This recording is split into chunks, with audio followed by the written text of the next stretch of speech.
As the Blue Jackets limp their way to the season finale, the Cleveland Monsters, it's still all to play for. So we're going to do a Monsters Monday edition of Locked on Blue Jackets and check in on our Blue Jackets CHL prospects and who's going to the second round of their playoffs. You're Locked on Blue Jackets, your daily podcast on the Columbus Blue Jackets, part of the Locked on Podcast Network. Your team every day.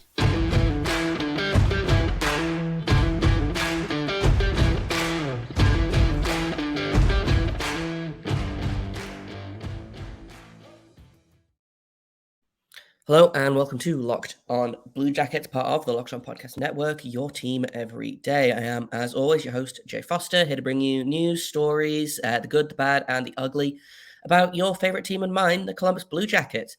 Before we get started, I want to thank everyone for making this your first listen of the day every day. Locked on Blue Jackets is free and available on all podcast platforms. We are over on YouTube. Like and subscribe to get new content every day. I also want to let you know that today's episode is brought to you by HelloFresh. Skip trips to the grocery store and count on HelloFresh to make home cooking easy, fun, and affordable. That's why it's America's #1 meal kit. Go to HelloFresh.com/NHL60 and use code NHL60 for 60% off plus free shipping. The Blue Jackets lost this weekend. They're on like a 3-game losing streak. They were fine against the Rangers, just couldn't score. They were abominable against the Devils. And Jack Reeves was really good against the Leafs. But none of that is super interesting at the minute, I don't think. So we're going to keep looking at the future of the Blue Jackets. Today we're going to take a look at the Monsters continue to push for the playoffs and the first round of the CHL playoffs. So the OHL, the QMJHL, and the WHL playoffs are all starting to wrap up or have already wrapped up. So we're going to check in on some CBJ prospects. But let's start off with the Monsters, who had a big win on Friday against the Laval Rocket. They were down 3 or 4-1, I believe, and then ended up winning 5-4. Big game from Cole Sillinger, who's honestly, this might be the best thing for him at this point. I was kind of umming and ahhing about sending him down. I didn't know if it would help. It looks like it's helping. If we just pull up the stats for the Monsters in terms of player points, obviously he's going to be nowhere near the top because he's only played like 12 games for them. But in 9 games, he's got 6 points so far on the season. So it's a start. I think it's a really great way for him to build some confidence. He's eligible for the playoffs, obviously. So we live in hope. If they make the playoffs, that is.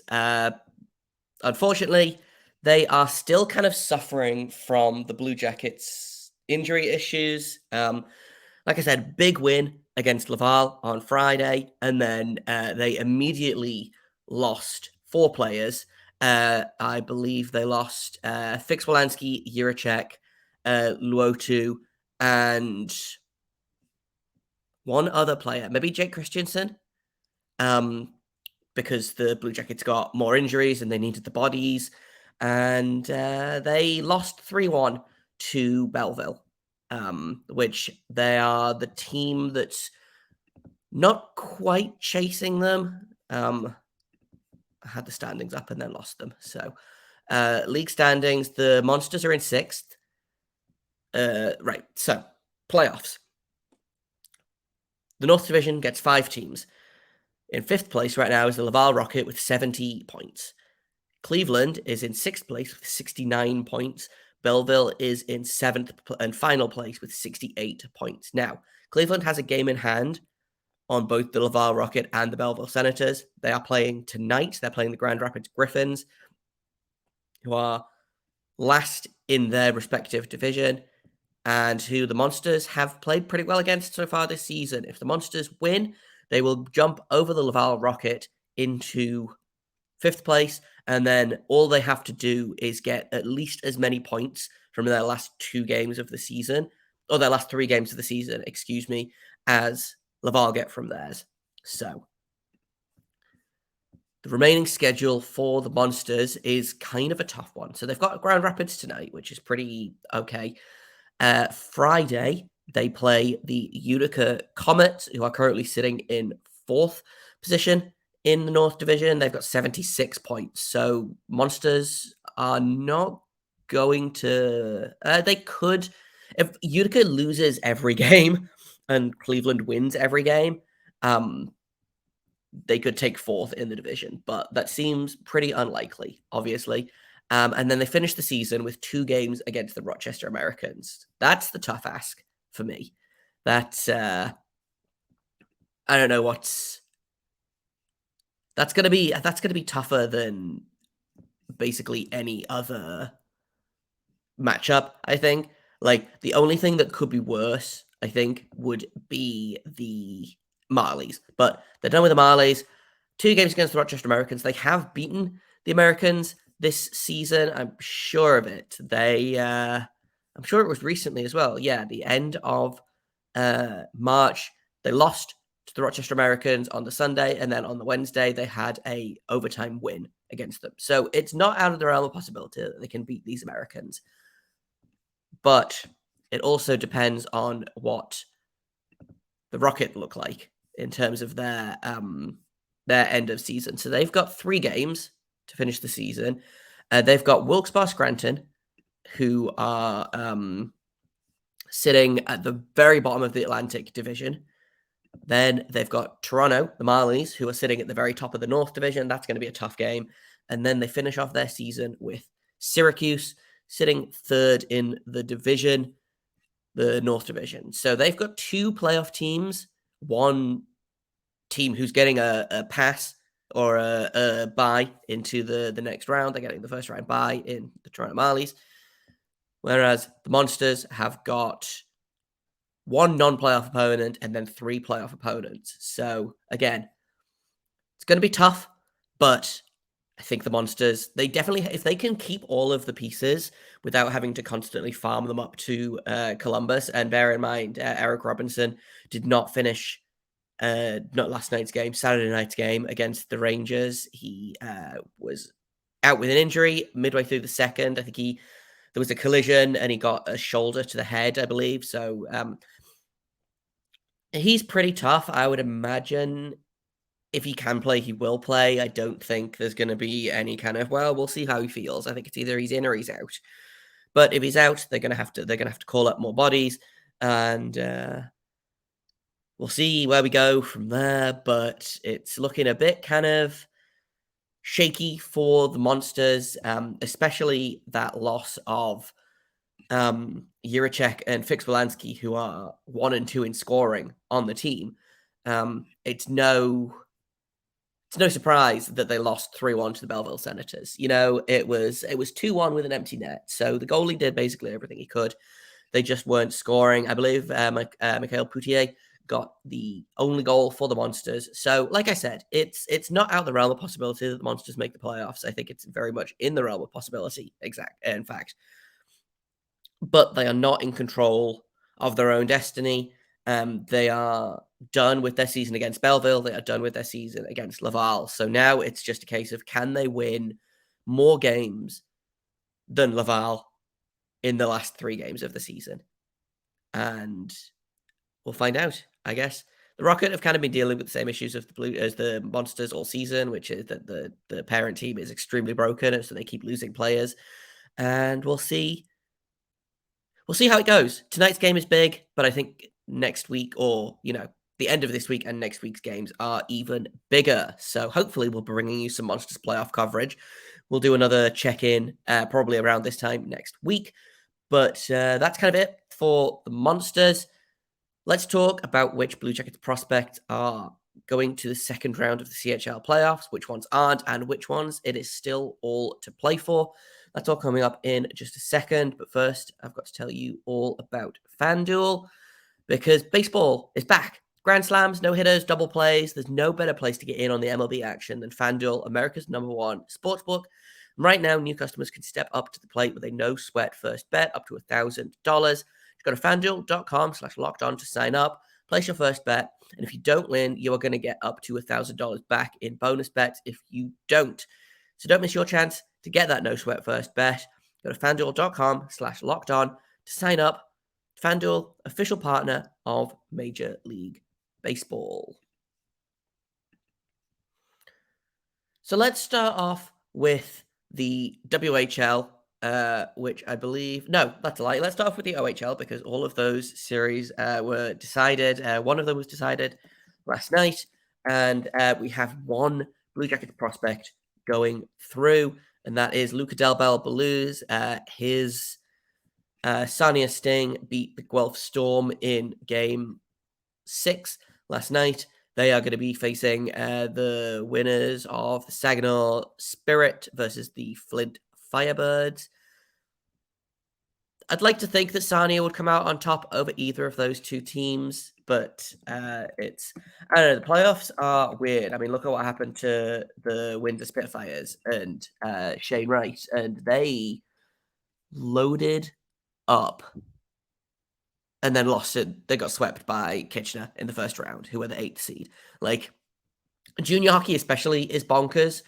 Junior playoff hockey is even more bonkers. In terms of Luca Del Bel Belluz, in the playoffs, he has 7 points in 6 games. So far, 3 goals, 4 assists.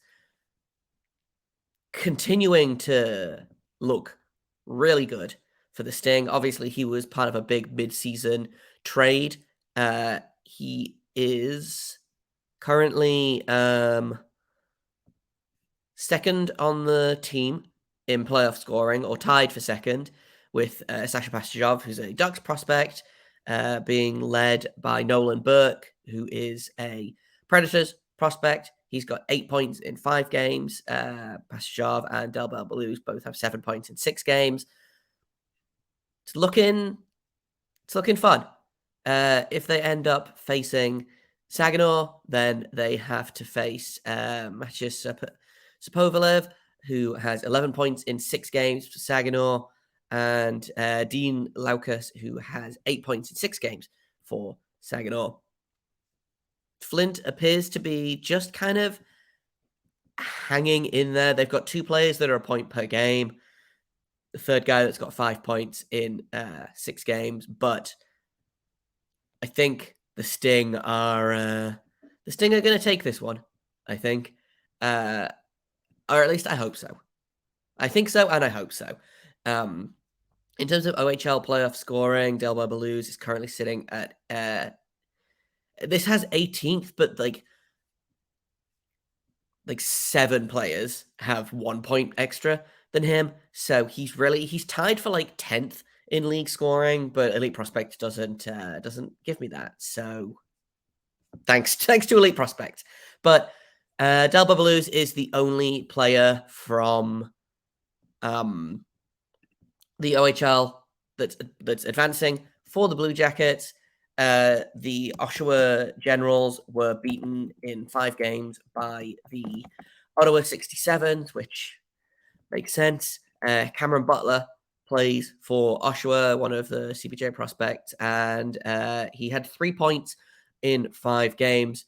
But more importantly, for a lot of people, I think he had 15 penalty minutes. So that's the kind of player that he is. That's the kind of player that you're going to get from Cameron Butler. His season is over. I would expect to see him with the Monsters next season, but I'm not expecting anything great from Cameron Butler. He might surprise us, but not expecting world movement from him. So Del Bel Belluz is the only player in the OHL for the Blue Jackets to go into the second round. But in the QMJHL, it is more exciting because they have, in fact, 2 players that are in the running. I will pull that up. Both players have beaten their first round opponents, I believe, in a sweep. So Jordan DeMay plays for Halifax. They beat Cape Breton for nothing, and Jordan DeMay was instrumental in this because he's instrumental in basically everything that the Mooseheads do. In terms of scoring, he had 8 points in those 4 games, 2 goals and 6 assists. Again, expecting more of the same from him in terms of playoff scoring. For the QMJHL, he is, again, this has him 11th. He's second or third on the team. His teammates, Touche and Lawrence, both had 10 points in 4 games. But I'm expecting, depending on who they play in the next round, which I'm assuming is going to be, it will be one of Rimouski or a team that I can't pronounce. I'm very sorry to Quebec, but I imagine it'll be the team that's up 4-1. So that'll be the Rimouski Oceanique. We'll probably play Halifax, and then one of Moncton or Baie-Comeau. We'll see. The Moncton Wildcats are up 3-2 against Baie-Comeau Drakkar. So again, that's really kind of anyone's series, but DeMay will play one of those. And the other CBJ prospect, James Malatesta, will play the other, because the Quebec Ramparts also swept their series against the Charlotte Islanders. Charlottetown? Yeah, the Charlottetown Islanders, excuse me, not just the Charlotte Islanders. And like I said, James Malatesta, big part of that. He had 4 points in 4 games, 2 goals, 2 assists. So he's looking strong for Quebec. That looks like a really solid potential matchup for the semifinals. That would be my guess. It's going to be Quebec versus Halifax in one semifinal, which is a shame, because I do feel like it will be the champion matchup will be Quebec versus Halifax, honestly. But that'll be the semifinal matchup, and then they'll play. One of those teams will play whoever comes out of the East. So, good things in the QMJHL. The WHL we're going to talk about in just a minute, but it's looking a little bit not up in the air necessarily, but one season is on the line, and it's arguably the most exciting CBJ prospect out in the WHL. So we're going to talk about Moose Jaw, and we're going to talk about the Regina Pats coming up in just a second on Locked On Blue Jackets. Let's talk about the team that has advanced. That is the Moose Jaw Warriors, who dispatched their opponent very easily. They swept Lethbridge and are going to be playing against... Oh, they are going to be playing against either Saskatoon or the Regina Pats, who we're going to talk about in just a minute. Or potentially the Red Deer Rebels. I'm not 100% on how the seeding works for the WHL, because it looks like it works differently than every other league.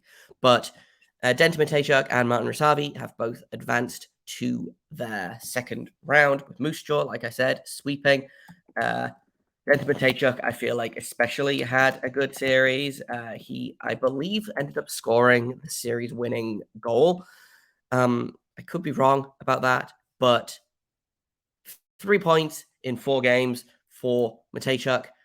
Again, 2 goals, 1 assist. Like, I feel like he's, again, only starting to really get going. It must be tough to sweep your opponent and, then play in the next round, because you haven't played as much as, say, a team that goes to 7 games, or a team that had to really fight. So I would be interested to see how Moose Jaw is going to proceed. Their leading scorer, Jagger Furkers, had 10 points in 4 games. So obviously he's started to get going, but I would expect to see Denton Matejchuk really kind of pick it up and do a solid job in the second round, regardless of who they face, whether that ends up being not David Juracek, the Stanislav Svozil and Connor Bedard in Regina, or Saskatoon. Martin Rasavi has had a a quieter playoff run. But again, it's 4 games. It's tough to really kind of do anything. Oh, excuse me. He has 5 points in 4 games. So it was Denton Matejchuk that was the slow. I must have had my stats upside down. He's got 5 points, 2 goals, 3 assists in 4 games so far. So he, again, is really stepping up. He's unsigned by the Blue Jackets thus far, 2021 7th round pick. Could be interesting to see where he ends up. But as of right now, his season is not over. The WHL is, I think, the most exciting. And I think I said that earlier, but I think that's the most exciting one to me because you've got Svozil, who had a phenomenal season at the World Juniors and a phenomenal regular season for Regina as well. He's currently second in playoff scoring behind, you guessed it, Connor Bedard. He got 12 points in 6 games so far. Bedard has something insane, like 18 points in 6 games so far. But between Svozil and Matejchuk, like the WHL is where I am the most excited to see what happens. I think that's going to be a really interesting matchup if they do end up matching up, but they have to get there first because the Regina Pats are tied at 3 with the Saskatoon Blades. And like I said, it really is going to come down to, I think, can Bedard and Svozil, and they actually own the top 3 playoff scorers for the WHL. Alexander Sudzilev, who is a Washington Capitals prospect, has 11 points in 6 games. Svozil has 12. Bedard has 19. They are 1, 2, and 3 in scoring for the WHL. So you have to go all the way down to 9th to get a Saskatoon Blades skater. Yegor Sidorov has 8 points in 6 games. But I feel like they are much more balanced in terms of scoring. Seems like they have, so they've got 9, 12, and 20 before you get to another Regina player. Or no, excuse me, then you get to 30 before you get to another Regina player. So Regina, obviously, Connor Bedard, world beater, Svozil, maybe the best defenseman in the playoffs for any team in the WHL. They can only do so much. It's a very stacked team at the top. I don't know how deep it is. So it'll be interesting to see who comes out on top in the Saskatoon-Regina series. They have their final game, I believe, tonight. Yes. Regina won Game 6 to force a Game 7. And it's either going to be Connor Bedard having like a 25-point game or it's going to be like a 1-0 victory for Saskatoon, I think. And there's going to be nothing in between that. But if I had to put money on it, like I would not bet against Bedard, honestly. We've seen what he did at the World Juniors. We've seen what he's done all season. Like sometimes if he decides to win a game, he's just going to decide to win a game. It's the Conor McDavid of it all, So we'll see how it goes. Rooting for Svozil, again, one of my favorite CBJ prospects. It would be such a disappointment if his season was over so soon. Although I believe once his season finishes, because he is a 2021 pick, he turned 20 in January, so he ages out of the CHL. So regardless of what happens, he could be a monster for the playoff run. If he gets kicked out of the Pats, if the Pats get kicked out of the playoffs, I should say, then I could see Svozil getting on a plane to Cleveland basically immediately, signing an ATO, and then his entry-level contract will start next season, and then we'll just kind of watch him either dominate the Monsters or maybe make a difficult decision for the coaching at the NHL level. But Svozil, again, it would suck to see his season end, but it would be really exciting to see in Cleveland. So 2 birds, 1 stone. That's not what I want to go for. It's a win-win situation either way, I think. And that's kind of all I've got for today. Tomorrow, we will check in with the big team. There will be some call-ups, some send-downs. They are playing the Flyers tomorrow night, I believe. So that should be a fun, not at all stressful and chaotic game, I'm sure. Thank you for listening. Thank you for making this your first listen of the day every day. Locked On Blue Jackets is free and available on all podcast platforms. We're over on YouTube. If you haven't hit subscribe, please feel free to do so. You can find me on Twitter at _Jacob Foster. You can find the podcast at _LO_Blue Jackets. If you have comments, questions, criticisms, you can email me at lockedonbluejackets@gmail.com. Thank you for making us your first listen once again. And until tomorrow, make sure you stay locked on.